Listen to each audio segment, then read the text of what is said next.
Hey guys, Scott here, back with a new beer dissection video. Let me cut right to the chase. What I have for you today from the Voodoo Ranger line, a brand line, I should say, from New Belgium. It's called Haze Glare IPA. I'm sure I'll have pictures again over my shoulder.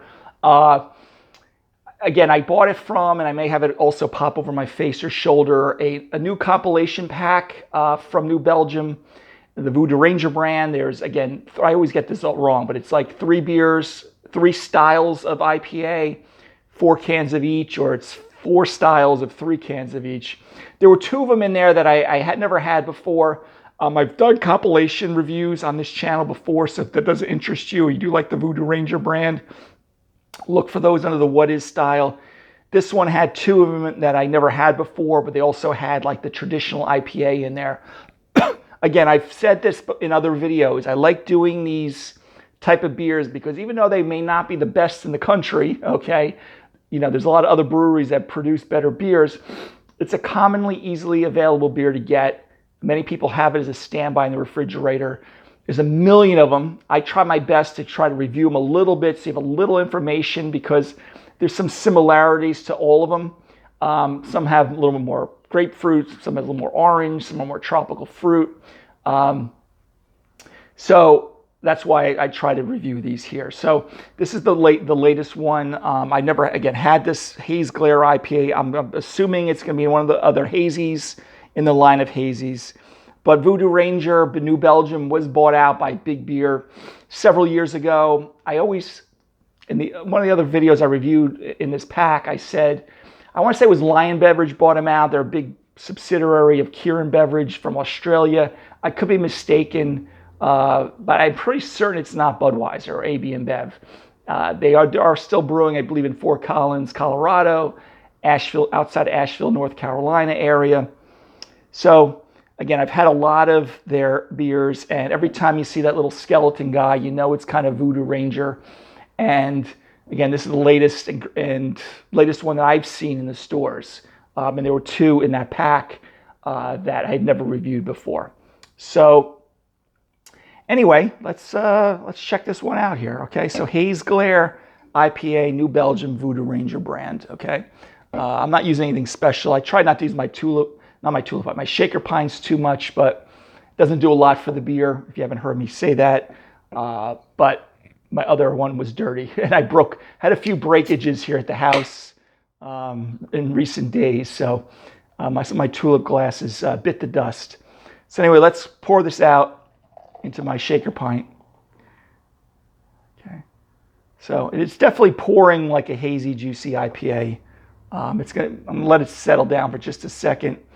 I'm gonna pause real quick. All right, guys, I just wanted to let it settle down a tiny bit in the glass because I think it got shaken up a little bit and had a little bit more head on it than I really wanted to. But let's look at what I do have because there's still some substantial amount of head here. So you got about 3 inches white, dense head. Get some nice frothing on top, probably some of the protein structures in the beer. Remember, on most of these hazies, New England IPAs, even though I don't get the grist on every single beer, remember the grist is the recipe of the grains. A lot of them, besides the polyphenols from the hops and the hop matter creating some of the haze, many of the breweries do use some unmalted wheat as well as oats. It creates some of the haze, cloudiness, protein structures in there. So if you happen to see that, that assists in that too. All right. So again, let's look at the head again. It's already losing its strength there in the glass. The color, we kind of got that light to medium straw color. Pretty clear, slight chill haze. But again, it is a hazy, juicy, since it is called, what I call it, Haze Glare. Okay. Some of these cans, they all look the same. So when you put them in the refrigerator, I'm not sure they're close to the same color. It's almost like I got the same beer, but I know they're all slightly different. But this one is, kind of that light, medium straw color. Reasonably clear. I mean, there is haze there. I mean, there's definitely some cloudiness there, but I can see through the other side through the camera. But anyway, let's take a sniff of the aroma. Wow. not very great on the nose, meaning that I'm getting like maybe a slight citrus, even like passion fruit on the nose. Citrus would be maybe like a light tangerine, clementine, the rind, like if you're grating the rind a little bit. Very subtle though. That's why I said you're not getting, there's like a little lemongrass kind of smell on there. But it's not, punching you in the face. Like I was expecting with any of these, anytime you have like an American, especially nowadays, American hazy, juicy IPAs, I expect to get a little oomph from the hop aroma as well as the flavor. This one is very, very underwhelming with that. Again, I'm actually trying to search it out here. The malt definitely is that typical New England IPA, white bread, light toast at the very most, doughy, water cracker. But on the nose, it's very subdued, the hop aroma. Really nothing standing out on it other than, like I said, I get a little bit of maybe a light tropical fruit. Maybe I'll hallucinate a little bit. Maybe there's a little citrus on the nose, but that's pretty much it. So anyway, guys, cheers, Prost.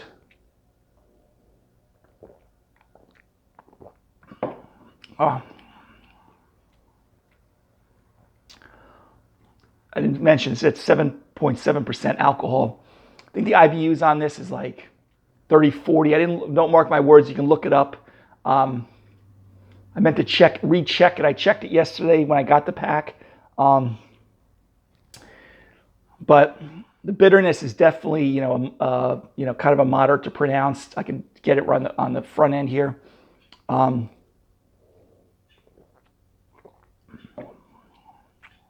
Wow.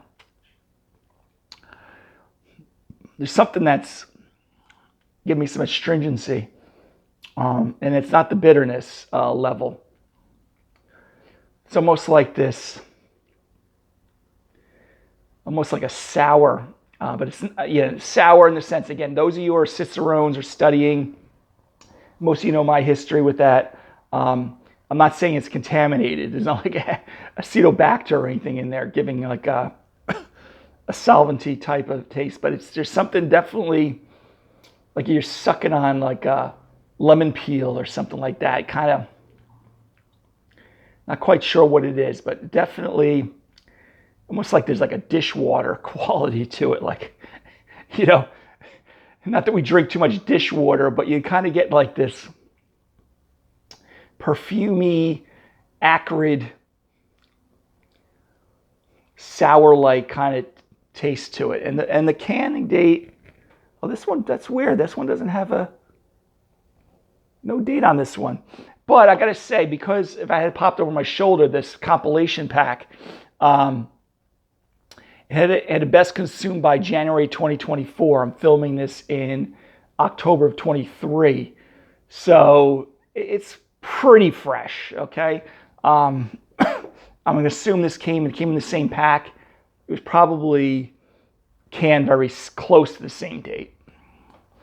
No alcoholic warmth, even though it's sitting at 7.7, right around that window that I start getting it, around 7.5.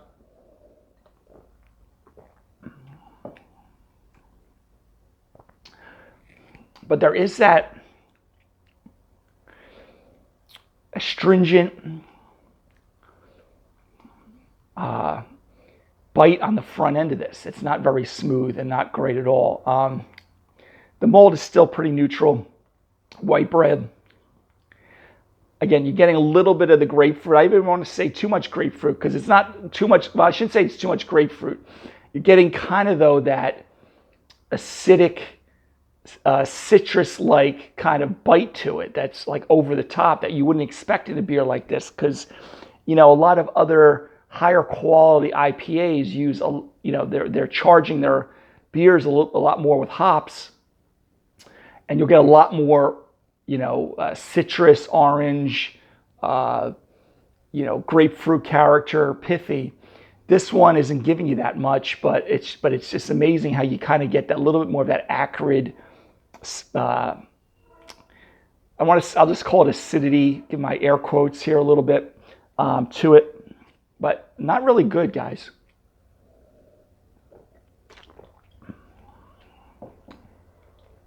Again, I know those that follow me don't watch all the videos, maybe all the videos or all of them in consecutive order, and sometimes I don't release these all. You know, I'm filming this in the beginning of October. This video may not be produced till a little bit down the road, a little bit, produced on YouTube.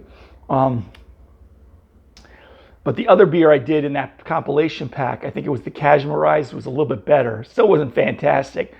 This one, I just can't get past that astringency in the front end. Yeah, it was just something that's,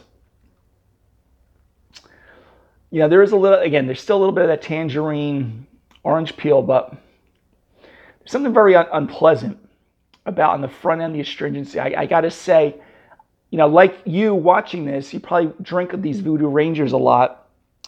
And I always find them, and if I didn't mention this video earlier on when I first started it, I always think the Voodoo Ranger brand, for the most part, have solid IPAs. What I mean by solid, you're not going to pour it down the drain.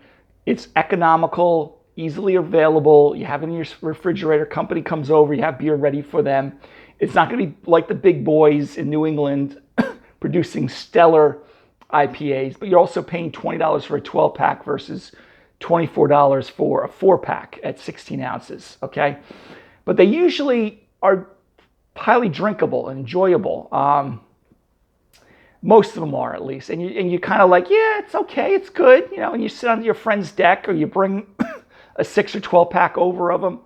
You know, you enjoy your company, you have your beer. But this one in particular, I can't put in that category. It's just really not that good. And again, it's that astringency kind of on that front end. Even when I was evaluating the aroma on the hops, it just nothing was jumping out at me. But it has that standard, as far as the flavor, it has that standard white bread, light tangerine, clementine, citrus flavor. Again, maybe a little bit of passion fruit in there, but just kind of underwhelming.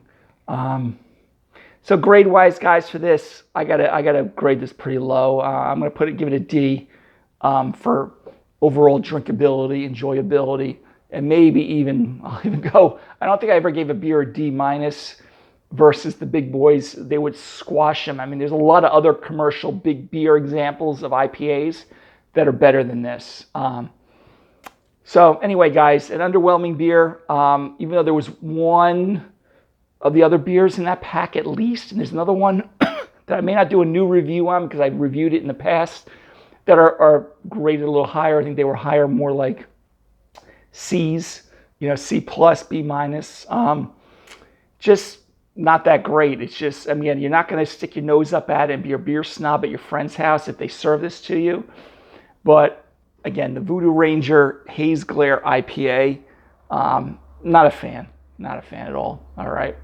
So anyway, guys, the next beer dissection video, beer video in general, have a great day. Take care.